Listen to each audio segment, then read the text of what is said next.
welcome to this episode of the Word Unbound. This is episode 1, season 1, Your Shepherd. Let's join our host, Will Sanderson, as he takes a look at the Good Shepherd. So in this season of the podcast, season 1, we're going to be diving into the topic of shepherding, your shepherd, our shepherd. We're going to be looking at it from a bunch of different angles and things like that in the coming weeks. But I want to start off with this idea because the imagery of shepherding in the Bible, it's commonplace. It's kind of everywhere, really. And it's an illustration that we really need to own and understand, especially as we unpack it for the weeks to come. So this week, I really want us to dive into our shepherd and really what the Bible says about God as shepherd. But even more than that, I want to take a minute and kind of just unpack this language of shepherding. It's an illustration that though we still have shepherds today, I think in 21st century America, certainly here in Phoenix, we're not super familiar with the idea of shepherds and shepherding. It's just not really something that we do. The imagery of a shepherd is kind of lost on us in the way that it wouldn't have been for the original audience in the Bible. I mean, I've been in Phoenix for a little over a year now. I've yet to actually meet a shepherd, and I don't think we have them here. And unless you've been meandering around the highlands of Scotland, odds are you haven't really come across a shepherd anytime recently either. Which means that this illustration, it doesn't necessarily break down because we understand this idea of shepherding, but I think we do need to take a beat and kind of really ask ourselves, what does it mean for us to be sheep? What does it mean for God to be shepherd? And really, what do the nuts and the bolts of this illustration actually mean? Because like I said, it is a biblical illustration and one that we have to deal with, one that's going to come up time and time again throughout the scriptures. And so it's one that we need to grow accustomed with and even comfortable to. And so really, today in the podcast, really what I want to kind of dive into is the idea of you as a sheep and also some sheep facts. And then I want to dive into God as shepherd. And I think that's going to kind of set the stage, not just for today, but also for the season to come and everything that we're going to be talking about and unpacking. And it's going to start with us as sheep. Now, this is a passage, an idea that I think is all throughout the scripture. You can look at Isaiah 53:6, where it says, we all like sheep have gone astray, right? All of us are there described as sheep. We also see in Mark chapter 6, Mark, this passage where Jesus is going to be feeding the multitudes, and we get to chapter 6, this passage that's in all four Gospels, this passage that is so important to the life and ministry of Jesus Christ that it's not just the synoptics that cover this, but even John as he goes in there. And so Matthew 9 is also going to have this story as well, and Mark 6, but they're both going to have this phrase. In Mark chapter 6, verse 34, when he went ashore, he, that is Jesus, went ashore, he saw a great crowd, and he had compassion on them, because they were like sheep without a shepherd. And he began to teach them with many sayings. And this passage, I think, shows not just the heart of Jesus, but also the perspective of God as he looks throughout this multitude, looks throughout these people who have been for so long as sheep without a shepherd. And it's an illustration that the Bible uses often. Again, we look at 1 Peter chapter 2 and verse 25. For you who have been dispersed, you who are in Pontus, Galatia, Cappadocia, you, the audience of 1 Peter, were straying like sheep, but now have returned to the shepherd, an overseer of your souls. You see, the Bible, you can hardly turn a page without coming across this illustration of the fact that if you are a Christian, you are described as sheep. And so I want us to actually slow down just for a minute and actually think about what that actually means, because like I said, I don't think we come across sheep all that often. I don't think we think about sheep all that often. And so I want to go over just a few sheep facts. Before we started recording, I was actually just lamenting to Phil. I'm like, there's not a great place, there's not a YouTube video that I could find that really goes over some good sheep facts. I'm trying to figure out some good sheep facts, and I couldn't really come across any until I was actually diving into this book. This book right here is called The Master's Plan for the Church. It's actually an ecclesiology book, one of the best books on church as a whole that I've ever read. I'd highly recommend it, not just for the 13th chapter, but also for really just all of its content. It's just so good on what makes a church, and what are the structures that are in place, and how did God design it and everything like that. And but in the 13th chapter of that book, MacArthur unpacks this idea of the shepherd and sheep and really breaks down the imagery and gives us some good sheep facts. And so I kind of want to read from a bit of the sections from this chapter and kind of give us some different sheep facts. I've got 6 facts for us about sheep that's going to be true of us as Christians, things for us to be thinking about, things that I don't think that we think about too often.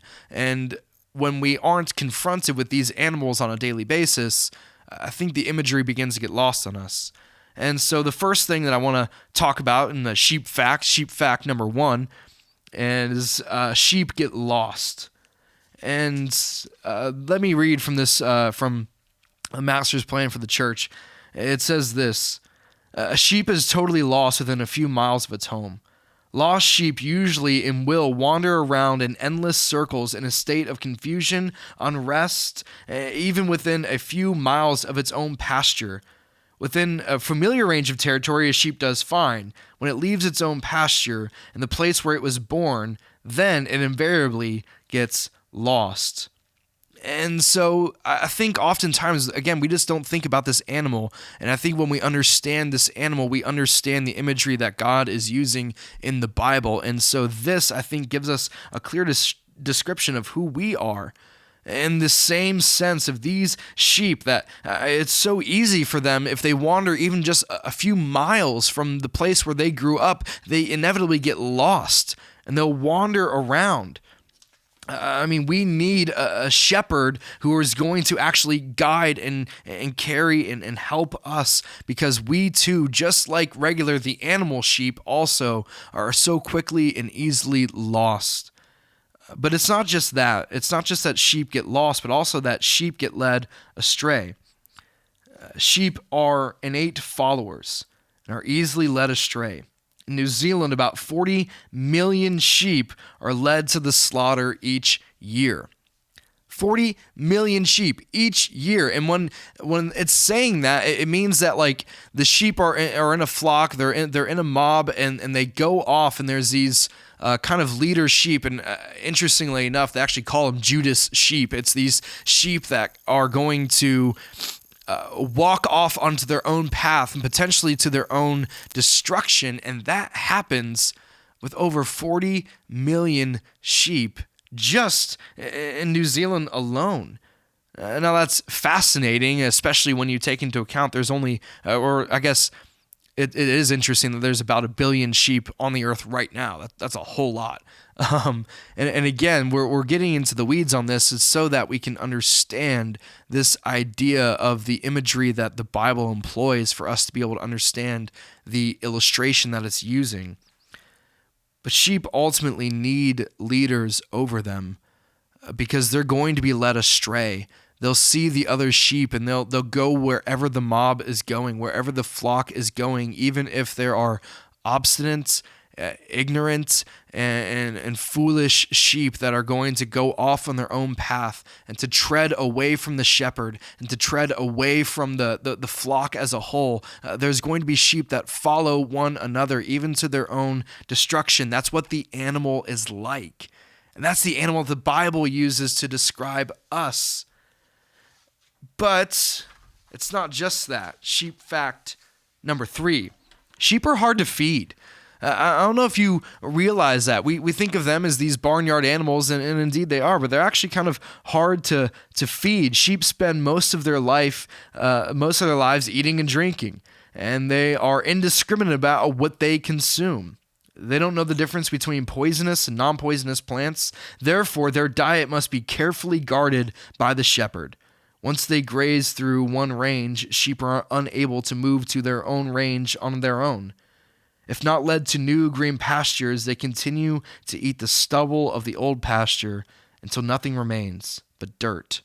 Soon they run out of food altogether and starve to death.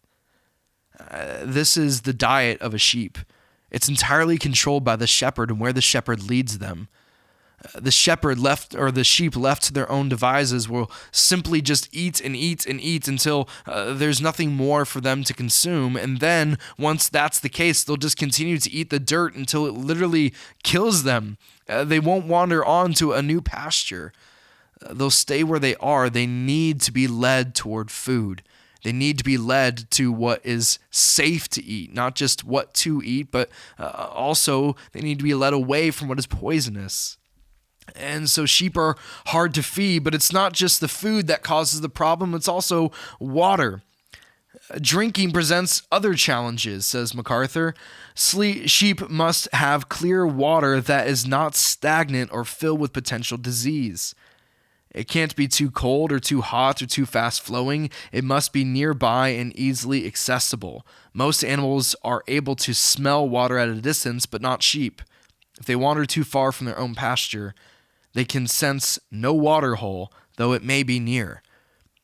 Again, a sheep is not able to sustain itself. This is the animal that the Bible describes us Christians as, us believers as these helpless animals that are unable to feed themselves, unable to find water, unable to find the nutrients to survive. And guess what? That's me, that's you. And that's why we're going through these different facts, is because we need to understand what it actually means to be a sheep, for us to understand our need for a shepherd. So sheep are easily lost, easily led astray. They're hard to feed, but also they're dirty.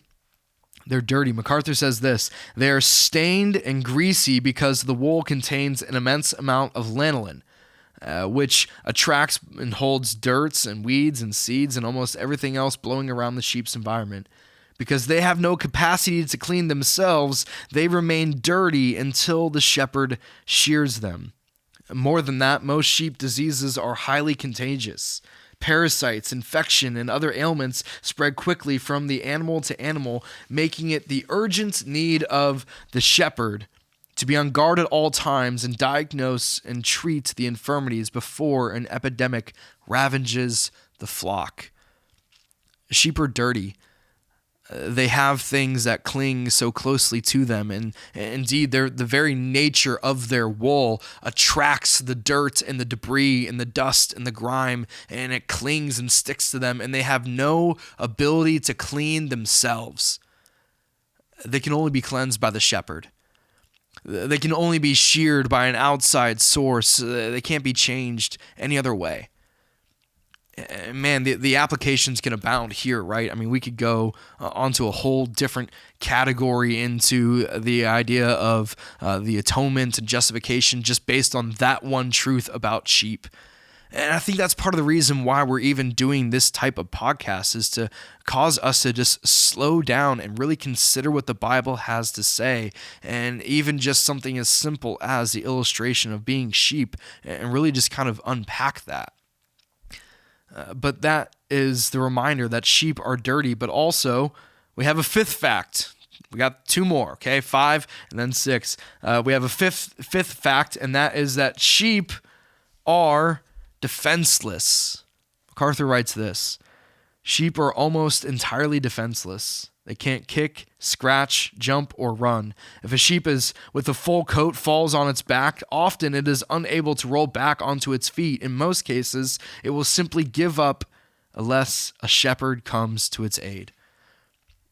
Sheep are defenseless. Again, this creature, this animal, if a predator comes, instead of running away, they actually herd together more. They're defenseless against predators because they just don't understand how to even defend themselves. They need to be protected again by an outside source. They don't have that built into them.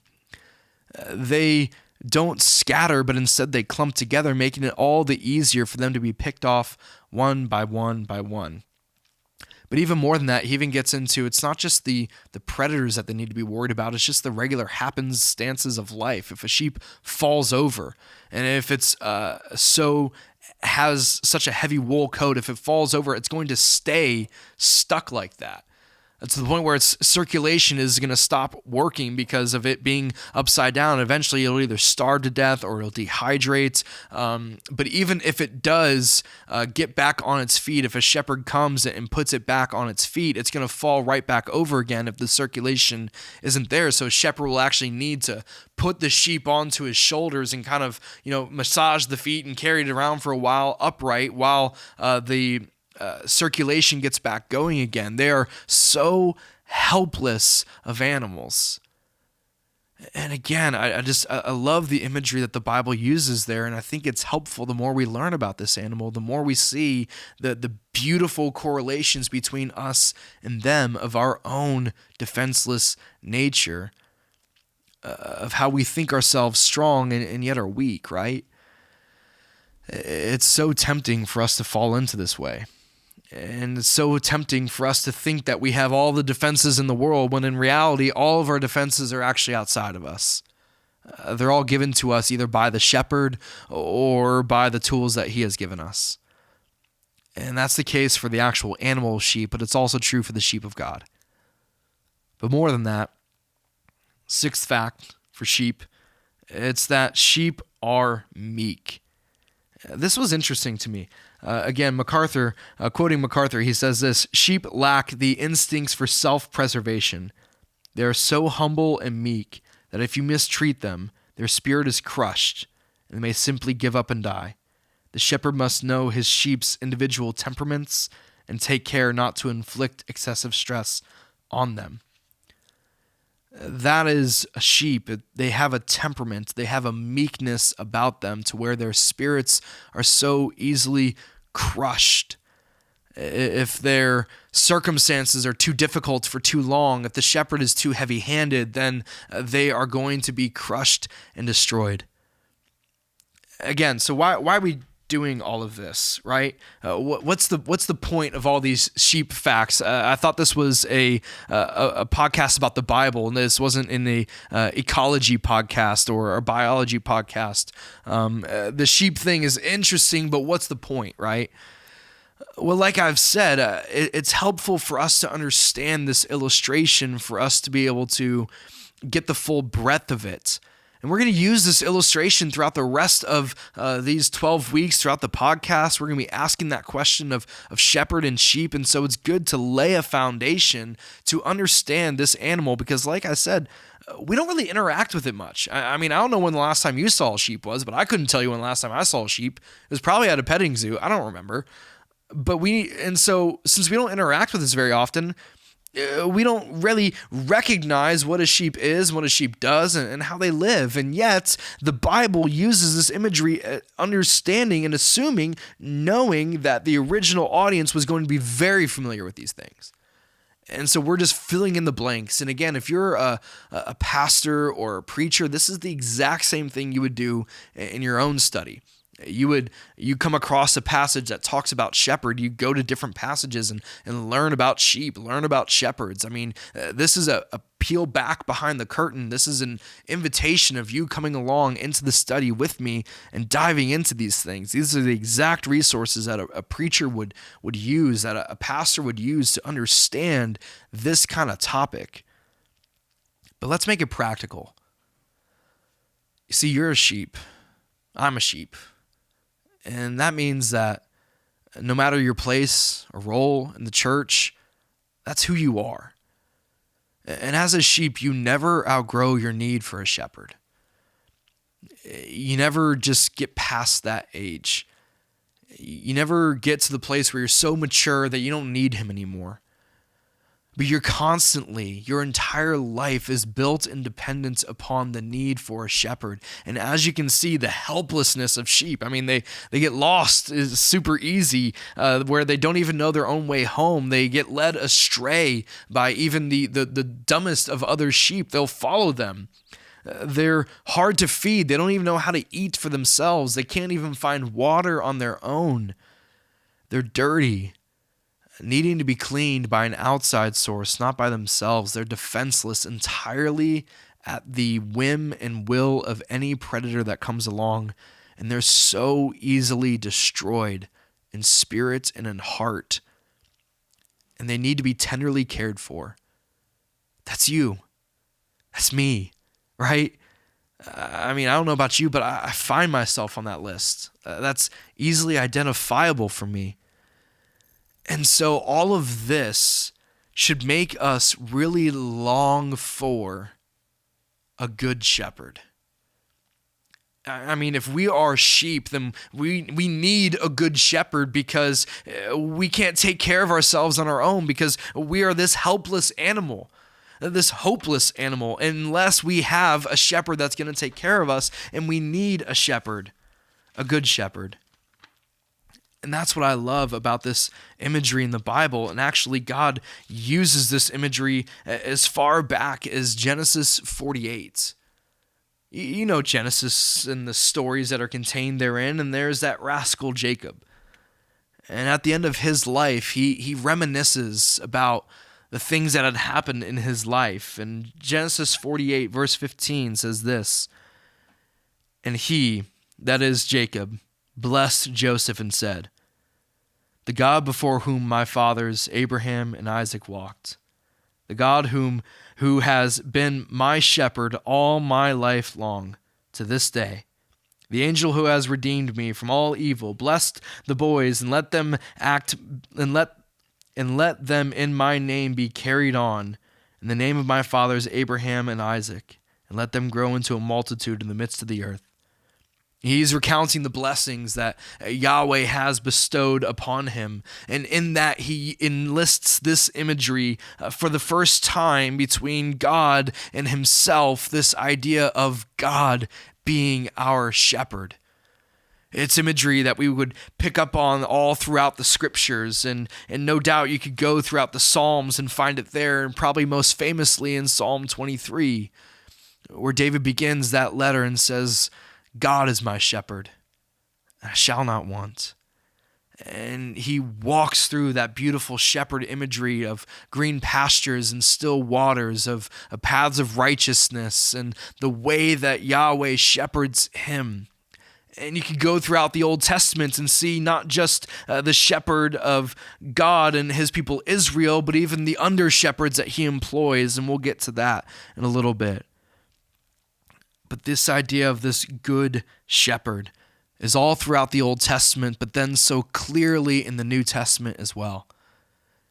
We already mentioned it in Matthew 9 and Mark 6, this idea of Jesus looking upon the lost, looking upon the people of Israel, looking upon the multitudes that have gathered around him and seeing them as sheep without a shepherd. And yet in John chapter 10, verse 11, this is what Jesus declares.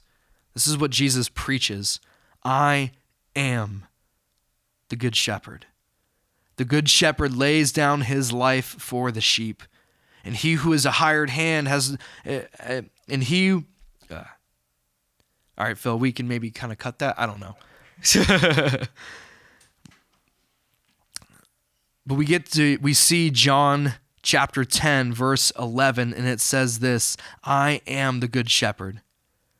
The good shepherd lays down his life for the sheep. He who is a hired hand and not a shepherd, who does not own the sheep, sees the wolf coming and leaves the sheep and flees. And the wolf snatches them and scatters them.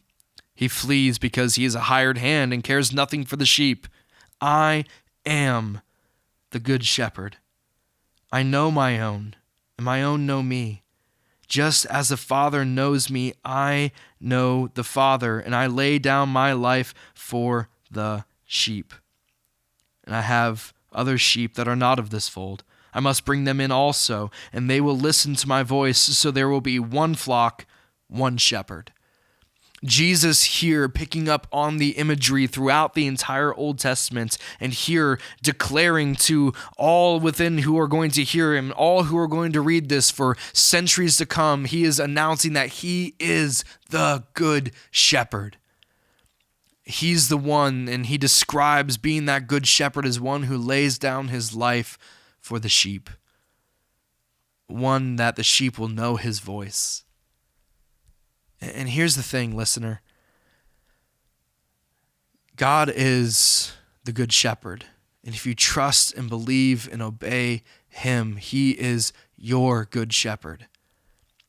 Because we all, like sheep, have gone astray, and there is Jesus declaring, I am the good shepherd, and beckoning us back into the sheepfold to be under his shepherding and guidance, under his tender hand. And it's like he's calling us sheep that have gone astray in the field, and he's calling us back into the sheepfold, saying, come to me, all you who are weary, all who are heavy laden, and I will give you rest. Come to the rest of the good shepherd. That's what God calls and considers himself. See, we're going to look at this imagery of shepherding throughout a lot of different angles, church history and pastors and the way that the world is going to try to shape and influence us, but it's all going to come back to this idea. It's the fact that we are sheep. I am. You are. Phil is over there. We're sheep. It's our nature. That's how we are so aptly described. But we aren't left alone. We aren't left to get lost out in the wilderness. We aren't left to be able to not find food. We aren't left to follow other obstinate sheep. We aren't left to remain dirty and destroyed and disgusting. We aren't left defenseless, entirely at the whims of our predator, of lions and destruction. We aren't left alone to have our spirits crushed by the happenstances of life and the things that are going on, but instead we are given a good shepherd.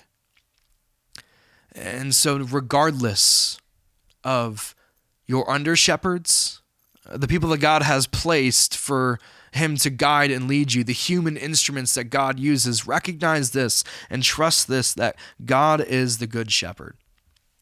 So let me challenge you with this before we start wrapping up here. When was the last time you meditated on that? Hopefully this podcast was helpful for you to be able to understand some sheep facts and kind of know more about what that imagery actually means and looks like.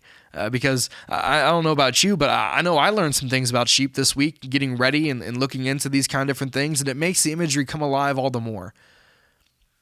Because it reminds me of how helpless I am. And I know we don't like to be that. Helpless is the one thing that our culture and our world tries to rail against. We want to be self-sustained and autonomous and bosses and on top of all these things, but we're not. Now, we can buck and bleat and baa and pretend like we are, but we're not. We need a shepherd. And the truth of the matter is, listeners, that you're going to get shepherded regardless. Like you're going to be shepherded in life, just so you know that.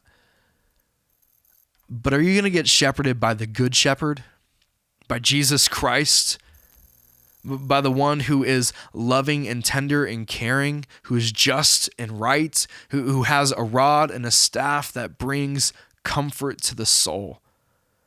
Or are you going to be shepherded by the wicked shepherds of this world, the waterless clouds, the ones who only care to feed themselves and their own bellies?